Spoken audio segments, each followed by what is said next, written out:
গাট্টু চিংকি আর annual skit. Gattu চিংকির স্কুলে annual ফাংশনের প্রস্তুতি চলছিল। আলাদা আলাদা প্রোগ্রাম যেমন ডান্স, স্কিট, মিউজিক শো এর অডিশন চলছিল। গাট্টু চিংকিও স্কিটের অডিশন দেওয়ার জন্য এসেছিল। চিংকি, তুমি গ্রিন হাউসে আছো, তাই গ্রিন হাউস কোঅর্ডিনেটর শ্রিয়া দিদিকে অডিশন দিতে হবে, আর আমাকে ব্লু হাউস কোঅর্ডিনেটর বিশাল দাদাকে। কি? তার মানে গাট্টু, যদি আমরা স্কিটে সিলেক্টও হয়ে যাই তাহলে আলাদা আলাদা গ্রুপে সিলেক্ট হব? হ্যাঁ চিংকি। ঠিক আছে, আমি যাচ্ছি অডিশন দিতে। এটা বলে চিংকি অডিশন দিতে চলে যায়। শ্রেয়া দিদি গ্রিন হাউসের বাচ্চাদের একটা একটা করে ডায়লগ বলাচ্ছিল, আর যে সব থেকে ভালো বলছিল তাকে সিলেক্ট করছিল। আচ্ছা চিংকি, এবার তোমার পালা। ফান ওয়েতে তোমার ইন্ট্রোডাকশন দাও। ওকে দিদি। চিংকি একটা গভীর শ্বাস নেয় আর কনফিডেন্সে বলে, হ্যালো, আমি হলাম চিংকি, আর আমার প্রধান হবি হলো অ্যাক্টিং। তাই তো আমি এসেছি আজকে স্কিটে পার্টিসিপেট করতে। আমি যদি টিমে থাকি তাহলে আমাদের টিম অবশ্যই জিতবে। Thank you. চিংকি যে নিজে ইন্ট্রোডাকশন দেয় অমনি শ্রেয়া দিদি ক্ল্যাপ করতে লাগে। তারপর নেক্সট ক্যান্ডিডেটকে ডাকে। চিংকি রুমের বাইরে চলে আসে। ওদিকে গাট্টুরও অডিশন হয়ে গিয়েছিল, তো চিংকির অপেক্ষা করছিল। গাট্টু, আমার মনে হয় আমি আরো ভালো করতে পারতাম। সেম চিংকি, আরেকটা চান্স পেলে আমি অডিশনটা আরো ভালো দিতাম। যাই হোক, আমরা গুড্ডি বান্টি হারিকে জিজ্ঞেস করে আসি ওদের ডান্স অডিশন কেমন হলো। গাট্টু চিংকি গিয়ে ক্লাসে গুড্ডি হারি বান্টির সাথে দেখা করে। ওরা তিনজনই ডান্সে সিলেক্ট হয়ে গিয়েছিল, তাই খুব খুশি ছিল। কংগ্রাচুলেশন বন্ধুরা। Thank you friends. আমাদের প্র্যাকটিস তো কাল থেকেই শুরু হয়ে যাবে। আরে বাহ, কালকে আমাদের রেজাল্টও এসে যাবে।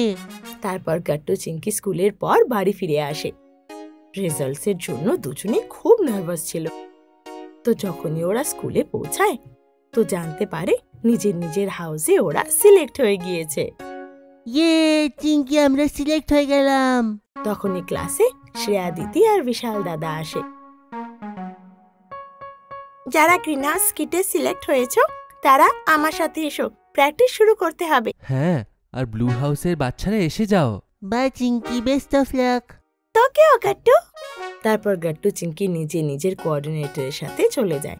মন দিয়ে শোন তোরা, আমাদের গ্রুপে স্কিট আর টপিকের ব্যাপারে যেন অন্য গ্রুপ কোনোভাবেই জানতে না পারে, কারণ ওরা আমাদের প্রতিদ্বন্দ্বী। ওকে। তারপর শ্রেয়া দিদি ওদেরকে নিজের নিজের রোল বলে দেয়। চিংকি মায়ের রোল পেয়েছিল, ওদিকে গাট্টু নিজের স্কিটে সোলজারের রোল পেয়েছিল। দুজনেই সারা দিন খুব প্র্যাকটিস করে। দুজনে যখন ছুটিতে দেখা করে তো গাট্টু চিংকিকে বলে, চিংকি বলো তো তুমি কি রোল পেলে?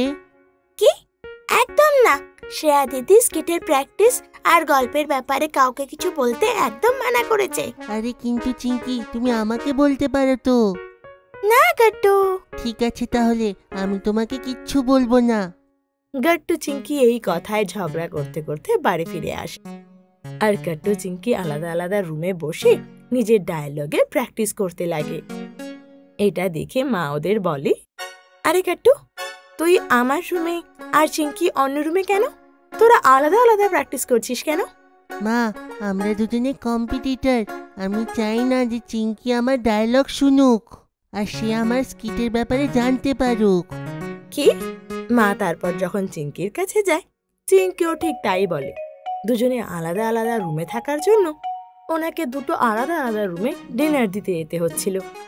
মা, আমি এই ডায়লগ মনে রাখতেই পারছি না, তুমি কি আমাকে মনে করতে হেল্প করবে? হ্যাঁ হ্যাঁ চিংকি, কেন না। কিন্তু তখন এই গাট্টু সেখানে আসে আর মাকে বলে, মা, এইটা তো ভুল কথা, আমারও তোমার সাহায্যের দরকার, আমাকে হেল্প করো। না গাট্টু, আমি আগে মাকে বলেছি তো আমাকে আগে হেল্প করবে। তখনই বাবা ঘরে আসে। ভালো হয়েছে এসেছো। এরা দুজন তো আজকে আমাকে খুব বিরক্ত করছে। একটা কাজ করো, তুমি গাট্টুকে হেল্প করো ওর ডায়লগ মুখস্থ করতে, আর আমি চিংকিকে হেল্প করব। ঠিক আছে, চলো গাট্টু, আমি তোমাকে হেল্প করছি। তারপর বাবা মা আলাদা আলাদা রুমে বসে গাট্টু চিংকিকে ওদের ডায়লগ মুখস্থ করতে হেল্প করে। এভাবেই অ্যানুয়াল ফাংশনের দিন পর্যন্ত গাট্টু চিংকি খুব প্র্যাকটিস করে। আর অ্যানুয়াল ফাংশনের একদিন আগে বাবা মা বাবা, শোনো। হ্যাঁ বাচ্চারা, বলো কি হলো? বাবা এই নাও আমাদের স্কুলের অ্যানুয়াল ফাংশনের কার্ড। এইটা আমরা দুজনে স্কুলে বানিয়েছি নিজের হাতে। হ্যাঁ, তোমাদের দুজনকে কাল আসতে হবে আর আমাদের দুজনের স্কিট দেখতে হবে। আর হ্যাঁ, বাকি প্রোগ্রামসও। আমরা একদম টাইমে এসে যাব আর তোমাদের স্কিটের সময়তে ক্ল্যাপও করব। ওকে বাবা, আমরা এখন স্কুলে যাচ্ছি। আজকে আমাদের লাস্ট প্র্যাকটিস সেশন। তারপর গট্টু চিংকি স্কুলে চলে যায় আর নিজের নিজের কোঅর্ডিনেটরের সাথে গিয়ে প্র্যাকটিস করতে লাগে। ওদিকে গুড্ডি, হরি, বান্টিও খুব ভালো প্র্যাকটিস করছিল আর অ্যানুয়াল ফাংশনের জন্য স্কুলের ডেকোরেশনও শুরু হয়ে গিয়েছিল। পরের দিন অ্যানুয়াল ফাংশন ছিল আর গট্টু চিংকি সকাল সকাল নিজের কস্টিউম নিয়ে স্কুলে পৌঁছে যায়। কিছুক্ষণের মধ্যে অডিটোরিয়াম প্যারেন্টসে ভরে ওঠে। মা বাবাও একদম সামনের রোতে বসেছিল যাতে গট্টু চিংকিকে সামনাসামনি দেখতে পারে। প্রথমে গুড্ডি, হরি, বান্টির ওয়েলকাম ডান্স শুরু হয়। এইটা ছিল আমাদের জুনিয়র কিডসের ওয়েলকাম ডান্স। এখন সময় হলো ইন্টার স্কুল স্কিট কম্পিটিশনের। আর যে প্রথমে পারফর্ম করতে চলেছে তারা হলো গ্রিন হাউস। আর এদের স্কিটের সাবজেক্ট হলো smartphone, the new member in our family. বাবা, মোবাইল ফোনে আমরা সকালবেলা অ্যালার্ম তো লাগাতে পারি, কিন্তু মায়ের মতো ভালোবেসে এ ডাকবে তো না। তাই মোবাইল ফোন জীবনের জন্য খুব ইম্পর্টেন্ট হতে পারে, কিন্তু পরিবারের জন্য নয়। এইটা ছিল গ্রিন হাউসের অ্যামেজিং পারফরম্যান্স। এখন সময় হলো ব্লু হাউসের, যাদের সাবজেক্ট হলো ইন্ডিয়ান আর্মি, আওয়ার সেভিয়ার্স।